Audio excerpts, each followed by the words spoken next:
This is RTV6 News at 7, working for you.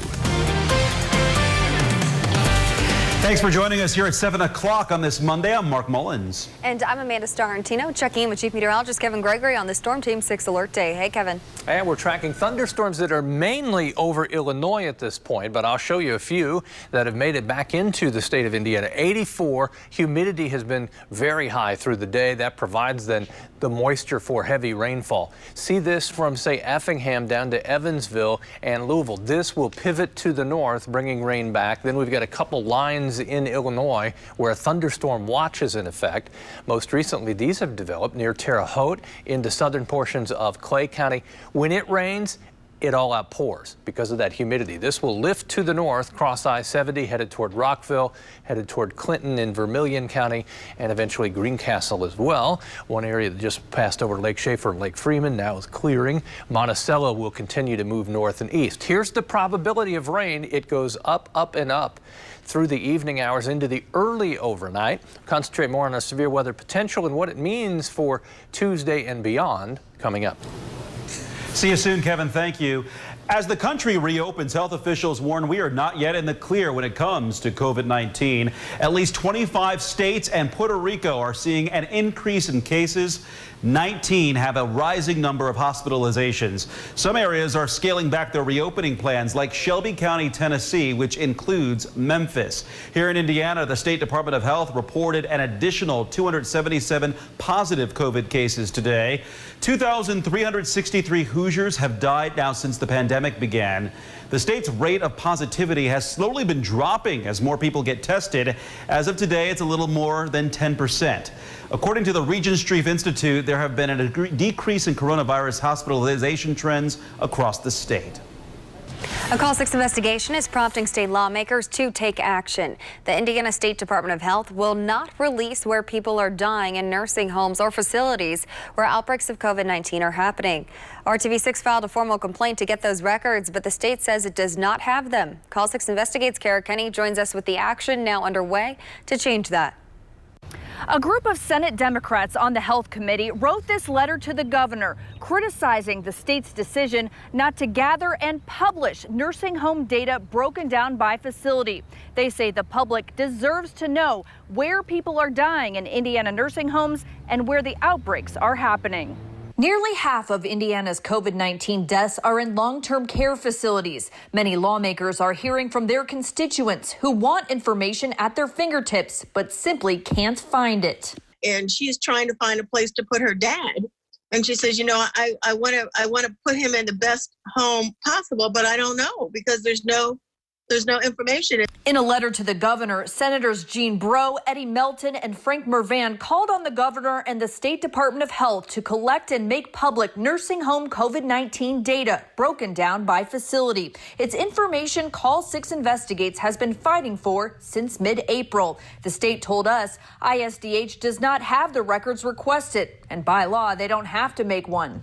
I wanted to thank you for putting the spotlight on this because, again, this is an area where many folks are concerned. And so you're just bringing to the forefront what a lot of families and individuals are feeling but don't have a voice. Nursing homes are largely funded with taxpayer dollars through Medicaid and Medicare. Senator Melton points out as the state gets more federal funds to help with COVID, they could use this nursing home data. We have to make sure all of these resources are allocated at the appropriate locations in the communities and facilities that are most impacted. Lawmakers also question how the state can track and publish COVID by zip code and other demographics, but not by nursing home facility. I'm not sure where this disconnection is coming from. We spoke with members of the Indiana House who agree. That's absurd, I think, in this day and age when we can track everything with data and we can have those numbers updated. We should be able to do that for our citizens. We talked with 4 lawmakers who say a bill is needed. We could definitely put in legislation that the state have to release the names of those facilities whenever there is a pandemic, any information that they're getting. But that won't occur to January. Once we get into session and then try to do an emergency bill, that still won't take place to January. That's why lawmakers are urging the governor and the State Department of Health to take action now and make nursing home data available to the public. We reached out to every Republican member on the House and Senate health committees, but no one got back to us on a request for an interview or statement. Reporting at the State House, Kara Kenny, RTV6. And as Kara said, we did reach out to the governor's office for its response to the letter, and we are still waiting to hear back. The State Department of Health releases only weekly aggregate totals of nursing home data. Some Greenwood residents say they've been worried about speeding drivers for a while. A promise from the police chief made it seem like a solution might be in the works, but the residents say they are still waiting for change. RTV6's Troy Washington is working for you to put the problem back on the city's radar. Exactly 1 year ago, RTV6 introduced you to Vanessa Canchola. At the time, she lived on Briarstone Drive. She reached out to us because she was desperate for change on her street after a speeding driver killed her cat and sideswiped her car. Vanessa has recently moved, and she moved because she was sick of fighting the fight, and she moved into a new neighborhood. Before leaving, the mother of three says she gave city leaders a full year to do something to make sure she wouldn't have to hold her breath every time a car races down her street. I just want to protect our kids, our animals. I mean, dogs do sometimes get out. I'm worried about our animals. Carolyn Strong has picked up where her neighbor left off. Even in a car, you can't see a child bending over to get a ball. Three very active girls call her mom, and she doesn't want to move to feel safer. She just wants drivers to use the brake more and slow down. There is a speed limit sign, but Strong says many drivers don't pay it any mind. In fact, they just blow right past it. We were kind of excited to the fact that the speed limit sign was right out in front of our house since we had little ones. RTV6 followed up with the city about the issue. They referred us to police. We reminded police of this recording sent just before the pandemic started. What we will do is we put up traffic control boxes. They tell us they are circling back to check on the issue, working for you in Greenwood. Troy Washington, RTV6. Passing on positivity and passing on hopefully lots of fresh produce.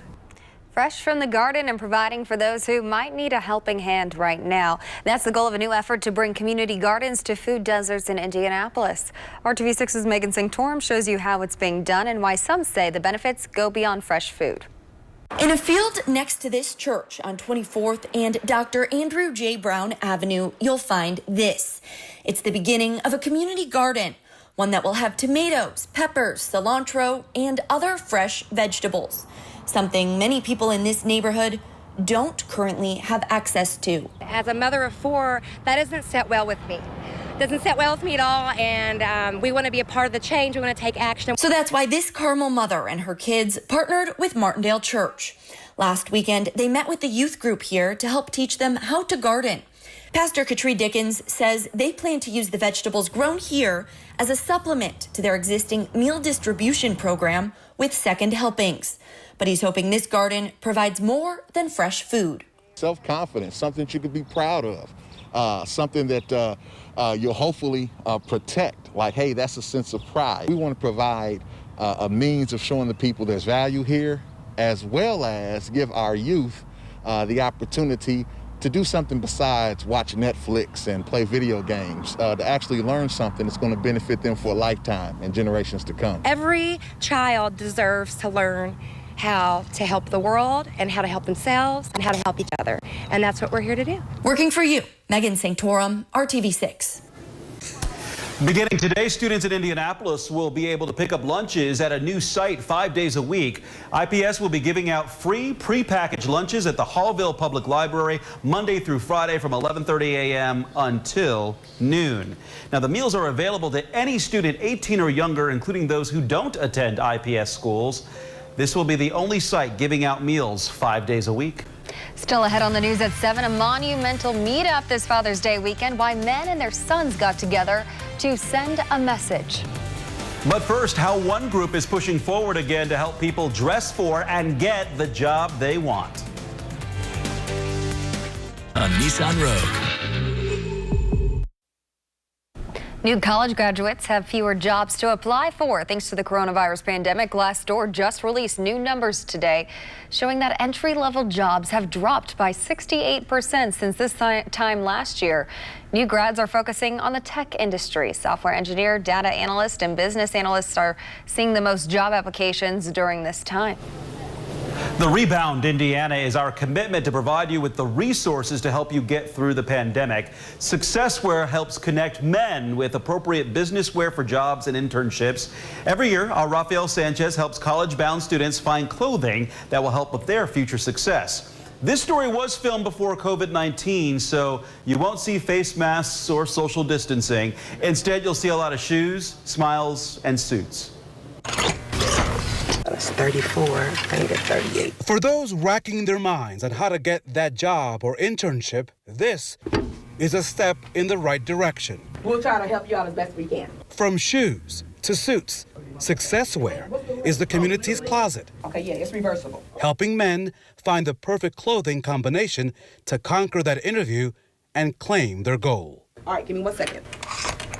Ascension St. Vincent has been behind this program since 2007. Workforce development and training and education and even professional attire can be a barrier to someone having access to health care. Israel Ayala is heading into his senior year at Warren Central. He sees himself in the medical field. I don't want to be taken as like, oh, it's just another teenager. So we want to look professional. We want to look like we know what we're doing, even though we don't. Kyrell Allison will be a junior at Shortridge High School. He's interested in architecture. Big dreams he shares with his mother. So this moment means a lot. I want her to be able to look and say, this is my son. Like, he has his future lined up for him. Like, I really want her to see that I want to be able to do something with my life when I get older. These young men are participating in the college prep program Upward Bound through IUPUI. And so it was fashionable at this time to acknowledge the before and the after. Man, we look good. Like, this is what we do. This is how we want to look. Like, I love it. I just love seeing, like, just even the energy just around is it's amazing. Successwear will resume accepting clothes on June 30th after temporarily suspending services due to COVID-19. You can learn more about Successwear in this story on the IndyChannel.com/rebound. And Mark, some strong thunderstorms between Terre Haute and Rockville in Park County, some tree limbs down in Vigo County, then some hail in southern portions of Clay. A closer look at these thunderstorms and more to come. Year 100,000-mile powertrain warranty. This is RTV6 News at 7, working for you. Well, this weekend, fathers from all across the city gathered to share a powerful and positive message. Our Troy Washington talked with the organizer about the message behind the movement. More than 100 black men standing in suits. It's more than a portrait. It's a movement sending a message and setting a standard. We are out here, and not only are we out here, but we want to inspire the next generation. There's strength in numbers, and iron sharpens iron, and there's a lot of iron sharpening out here. It's been said a picture is worth 1,000 words. So fathers join with their sons, hope their actions speak loudest. Whenever I came, I actually took a loop around the circle on purpose just so I could embrace everything and just be able to see all the men, see all the little boys to the old men, just to not only inspire others, but also be able to pour into myself. Marvin Smith II took part in the monumental meeting up at the Soldiers Sailors Monument of fathers, sons, and black men who before today may not have even known each other, but now they forged a brotherhood. To let everyone know that we got each other's backs. Whenever we go into our schools, we don't see a lot of black male teachers. We don't see a black male firefighters. We don't see a lot of black male cops. We don't see a lot of black male CEOs. Whenever we're on TV, what we see, we don't see a lot of positive, reassuring black males. So today, that's what the whole purpose of everything was, is just to reassure you that. Sean Kimbrough custom makes bow ties. He's in the business of making people look good. Originally, he thought the photo shoot would include a small group with a loud but necessary message to reverse the negative portrayal of black men. We're fathers, we're brothers, we're men, we're husbands, we're working men. So I just want them to know that we are providers to our communities also. At first, the pictures were just going to be posted on Kimbrough's classic Black Men Facebook page. But now he believes a statement like this might just go viral. We're going to flood the internet with these pictures, positive images of black men. And he still hasn't forgotten the real reason he decided to get everyone together in the first place, to give men a chance to exhale from all the tension the outside world can bring. It just makes me feel so good just to see my brothers come out together in support, in unity. Working for you in downtown Troy, Washington, RTV6. And almost 20 minutes after 7 o'clock now, thunderstorms in Illinois gaining a little more momentum. It's the transition to cooler temperatures and lower humidity for a couple of days. 84 in Indy, 88 temporarily in Lafayette. Rain cooled 77 as you had some strong storms move through Terre Haute. There's the cooler air that will be brought in tomorrow on a strong northwest wind, lowering the humidity. It's all about the thunderstorms this evening. Notice what's not going on in eastern Indiana. You'll wait longer for thunderstorms. This area has been expanding and developing from now near Rockville, southeast into Owen County, just to the west of Spencer. Closer look at this. We had reports of some tree limbs down portions of Vigo County. That's moving quickly north. Vermilion into Park County around Rockville, Montezuma, through Brazil, and then west of Spencer. It will drift north along 231 toward Cloverdale, Greencastle, Bainbridge, and eventually Crawfordsville. This has weakened a little bit, but this is our hail identifier, and some half-inch hail possible with that. Here's the line of thunderstorms. Notice how everything's just kind of coalescing and coming together. That will basically move from west to east or a little bit southwest to northeast over the next several hours, increasing the rainfall potential for all of central Indiana. Did you feel that humidity right away? I'm sure when you stepped outside today. That is the fuel for the heavy rainfall. That is one of the impacts of these storms. The other will be basically damaging wind threat as that water-loaded thunderstorm just drops the heavy rain out. You can get some quick, strong winds. Large hail can't be ruled out as well. 9 o'clock, there are the thunderstorms expanded into central Indiana. 11 o'clock when we get together for the news, ongoing thunderstorms, a few strong. Through the overnight, everything shifts into the eastern half of the state, and then it starts to push into the Buckeye State tomorrow as cooler, less humid air moves into the state. We'll start around 70, but we should stay in the 70s tomorrow. That chance for showers, maybe an isolated thunderstorm, is greatest in the morning hours. Wednesday and Thursday, 2 less humid days, very comfortable, dry. Then we turn it quickly, 180 degrees. We're back close to 90 Friday. Saturday, thunderstorms likely, very humid with high temperatures over the weekend right at 90 and overnight lows in the lower 70s. Mark? Hot and humid days on the way again. Thank you, Kevin. Existing home sales plummeted in May, but realtors say the worst of the impacts of the pandemic are likely over for the real estate industry. Sales fell by more than 9% in May compared to April. The National Association of Realtors says the numbers we saw in May are likely the bottom. With stimulus money already in people's hands, experts say June will likely be a better month for home sales. RTV6 News at 7. We'll be right back.